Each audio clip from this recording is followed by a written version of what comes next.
ধন্যবাদ আপনাকে মানবাধিকার টিভি চ্যানেলের পক্ষ থেকে আমাকে কিছু বলার সুযোগ করে দেওয়ার জন্য।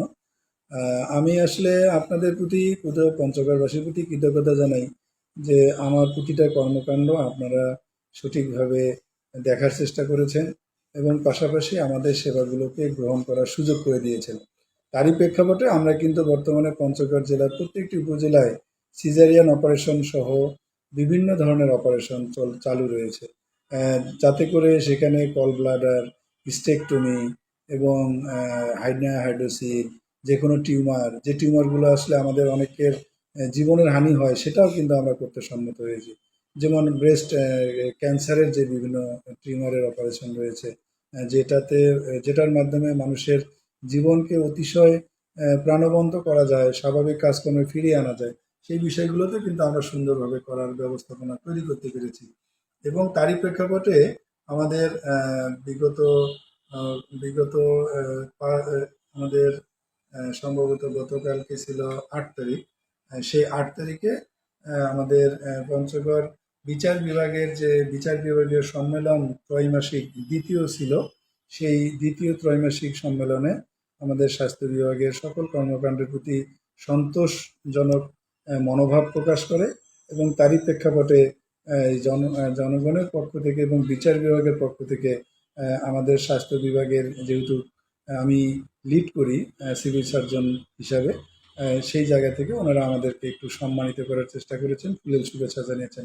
এই জন্য বিচার বিভাগের সকল সদস্যের প্রতি এবং মাননীয় জেলা ও দায়রা জজের প্রতি আমি কৃতজ্ঞতা জানাই এবং তাদের এইরকম মনোভাব যেন আগামীতেও থাকে, এই জন্য তাদের প্রতি সেই আশাবাদ রাখি। ধন্যবাদ। ধন্যবাদ। আপনাকে একটু প্রশ্ন করতে চাই, আপনার অনুভূতিটা তখন সেই মুহূর্তে কেমন ছিল? আসলে অনুভূতির বিষয়টা যদি বলি, যে কেউ যদি যে কাউকেই সম্মানিত করে, সেটা অবশ্যই মানুষকে পুলকিত করে। সেই দিক থেকে আমি মনে করি যে আমরা আমাদের কিছু কাজ করার চেষ্টা চালিয়েছি এবং এই চেষ্টাটুকু আরও বহুগুণ বৃদ্ধি পাবে এই সম্মাননা বা শুভেচ্ছা দেওয়ার কারণে। এটা এটা আপনার বা আপনার সহকর্মী যারা আছেন তাদের সকলেই এটা একটা বিরাট পাওনা স্যার, তাই না? আপনার সহকর্মী, আপনার সঙ্গে যারা কাজ করে বা আপনি, এই আপনার নেতৃত্বে যে এই কাজগুলো হচ্ছে, আমরা জীবনে প্রথম দেখলাম যে বিচার বিভাগের লোক আপনাকে মোটামুটি একটু সম্মাননা প্রদান করেছে। এতে সাধারণ জনগণ অত্যন্ত খুশি। এখন আপনি আগামীতে আর কি করতে চাচ্ছেন? ধন্যবাদ।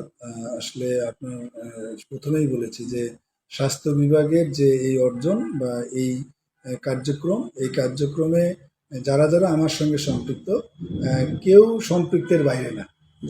প্রতিটা কর্মী, প্রত্যেকটি উপজেলা স্বাস্থ্য পরিবার পরিকল্পনা কর্মকর্তা, আরএমও, মেডিকেল অফিসার, নার্স এবং আয়া, ওয়ার্ড বয়, ক্লিনার থেকে শুরু করে সকল পর্যায়ের কর্মীরাই এই অর্জনের পিছনে দায়ী এবং এই অর্জনটা তাদের পক্ষ থেকে শুধুমাত্র আমি গতকালকে এই শুভেচ্ছা গ্রহণ করেছি এবং আমার টার্গেট সেটা হচ্ছে যে আগামীতে এই সেবাগুলোকে আরও বেশি কোয়ালিটিফুল করা, যাতে করে এই জনগণের যে সেবা, এই সেবাগুলো যেন সবাই বুঝতে পারে যে এই সেবাগুলো তাদের জন্য কোনো অনন্য নয়, এটা একটা সাধারণ প্রাপ্তি মাত্র।